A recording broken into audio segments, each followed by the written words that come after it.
E a gente conversa agora com a doutora Vanessa Simão, que é médica dermatologista. Doutora Vanessa, muito bom dia. Bom dia, tudo bem? Tudo jóia. A Carolina Martins está com a gente aqui nessa conversa. Olá, bom dia, muito obrigada por nos atender.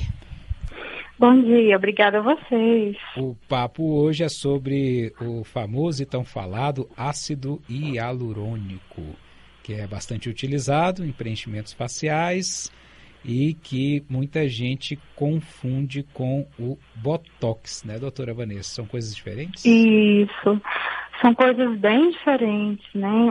Os produtos com que a gente aplica, né, que a toxina botulínica é um líquidozinho que vem dentro de uma ampola, a durabilidade também é diferente, né? Então, são procedimentos totalmente diferentes. Para cada caso tem uma indicação também? Qual que é melhor usar em cada situação? Isso, para rugas de expressão, que tem a ver com a nossa movimentação, né? Com o franzir da testa, o sorrir, a gente geralmente aplica a toxina botulínica, né? Que ela é um relaxante muscular. Então, é injetado dentro da própria musculatura. Já o preenchimento, o papel dele é repor o volume perdido, né? Aquilo que com o envelhecimento vai caindo ao longo dos anos, a gente consegue repor com o preenchimento. E quanto tempo dura depois de uma aplicação? O efeito dele, ele se sustenta por quanto tempo?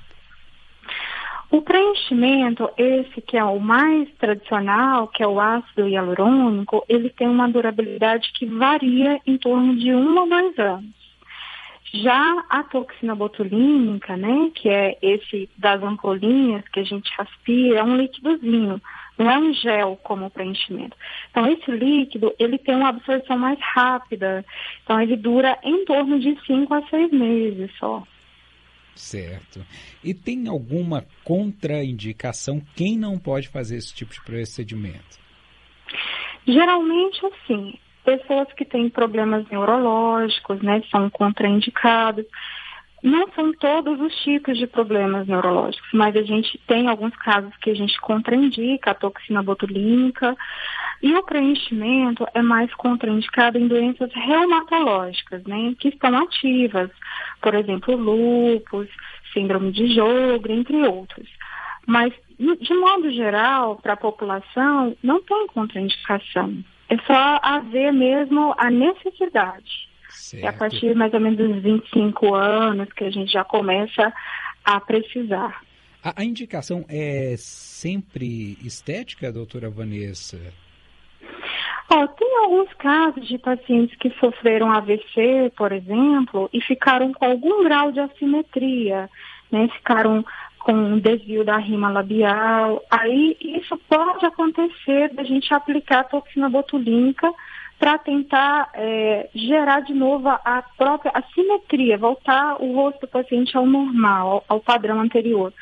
Mas, de modo geral, é mais estético mesmo, né? O preenchimento, a toxina botulínica. E por que a gente vê tanta diferença dependendo de qual profissional que faz o procedimento, onde a pessoa faz, da qualidade, do resultado alcançado? Em alguns casos, o procedimento é feito e a pessoa tem uma expressão muito natural, você não percebe que foi feita ali uma intervenção. Em outros casos, é perceptível que foi aplicado algum produto e fica aquela feição um pouco falsa, né? O que determina a qualidade desse tratamento, da aplicação?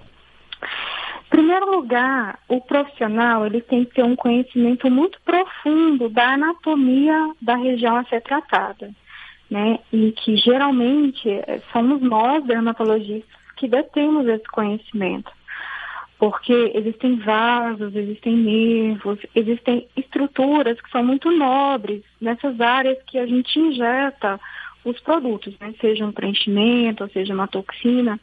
Então, a gente precisa ter esse conhecimento da anatomia, até para ter melhores resultados, né? Porque tem determinados casos que a gente precisa repor perdas de gordura. Outros casos, a gente tem que repor perdas da reabsorção óssea. Aí, no caso, o contorno, por exemplo, da mandíbula. Aí, é muito individualizado. E para a gente fazer um trabalho, para ter um resultado legal no rosto do paciente, não é uma forma de bolo, não é uma regra matemática, né? Então, não existe, assim, um padrão. A gente tem que personalizar, a gente tem que esculpir o rosto do paciente. Então, é uma noção de realmente conhecimento muito profundo na área da estética, porque senão acontecem essas questões, né, que a gente vê por aí de vez em quando na mídia, de rostos totalmente deformados, materiais inadequados, preenchimentos que não são utilizados mais, e o pessoal injeta, né, sem muita responsabilidade. E nós que somos da área, a gente tem todo o cuidado do mundo, a gente faz com muita cautela, porque o procedimento que a gente não percebe é o melhor procedimento, que você bate o olho e não sabe o que a pessoa fez, né? Doutora, pois é, eu tenho uma dúvida em relação ao profissional, na hora de escolher o profissional, porque hoje em dia esses procedimentos ficaram mais comuns, né? Mais acessíveis, e aí você vê, enfim, propaganda dos profissionais oferecendo serviços. Para quem tem interesse em fazer esse tipo de procedimento, onde buscar? Então, a principal recomendação é você procurar um médico dermatologista, ou, no caso, um cirurgião plástico, porque são os dois profissionais da medicina que detêm o conhecimento da região anatômica da face. Procurar outros profissionais não é muito adequado, porque você precisa ter uma base, uma bagagem de medicina para você intervir, inclusive. Porque existem complicações. Não é só injetar e maravilha e acabou. Não. Existem casos que podem ter, por exemplo, uma injeção intravascular de um material desse, e aí o profissional está ali na hora, ele já percebe isso e já pode injetar a hialuronidase ou fazer algum outro tratamento na hora que vai aumentar a permeabilidade vascular. Então, assim, não é simplesmente injetar. A gente tem que saber tratar as possíveis complicações. É raro ter, mas quando tem, é fatal. Às vezes pode ter casos de trombose, casos de cegueira, casos de perda de ponta de nariz, perda de ponta de asa nasal, né, necrose do lábio. A gente que é médico, a gente detém um conhecimento muito maior do que qualquer outro profissional que esteja na área por aí atuando, né? Uma pergunta aqui da nossa ouvinte, a Vera Correia, mora em Taguatinga. Gostaria de saber da doutora se é possível fazer um preenchimento em uma parte da mão que ficou deformada por conta de uma perda muscular. Sim, a gente tem preenchedores muito seguros para a região da mão. O preenchimento com ácido hialurônico, ele é muito indicado, mas tem um preenchimento com a hidroxiapatita de cálcio, que ele também é muito favorável para fazer na região do dorso da mão. E a gente consegue reposicionar o volume perdido, tem um resultado estético muito interessante. Muito bem. Há outros usos indicados, doutora? Você pergunta da hidroxiapatita de cálcio? Não, eu digo do próprio ácido hialurônico, além desses que a gente já citou aqui. Olha, a gente pode utilizar ele para olheiras também, né? Que a gente recebe muitos pacientes no consultório com essa indicação. Porque hoje em dia, devido à questão do sono, né? Dos próprios processos alérgicos que às vezes os pacientes têm, e acontece o afundamento das olheiras. Então, a gente pode fazer um preenchimento bem de leve para reposicionar essa olheira, né? E a gente também tem o ácido hialurônico que não tem o crosslink, né? Que ele não é reticulado, ou seja, ele é bem fininho, bem líquidozinho.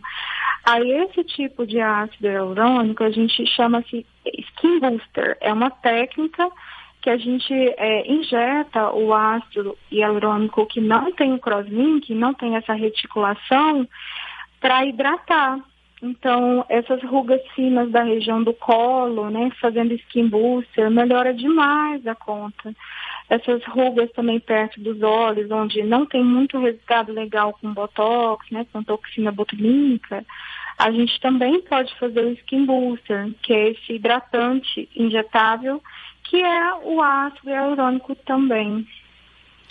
Muito bem. Eu gostaria de agradecer aqui a participação conosco da doutora Vanessa Simão, que é médica dermatologista, hoje falando principalmente sobre o uso do ácido hialurônico, o famoso preenchimento, como muita gente conhece por aí, mas pela entrevista dá para ver que é preciso um profissional sério, dedicado, formado na área para fazer esse tipo de coisa, né? Tem muito charlatão por aí, então por isso que as pessoas precisam prestar muita atenção. Doutora Vanessa, muito obrigado pela participação, hein? Obrigada a você. 11 horas e 23 minutos.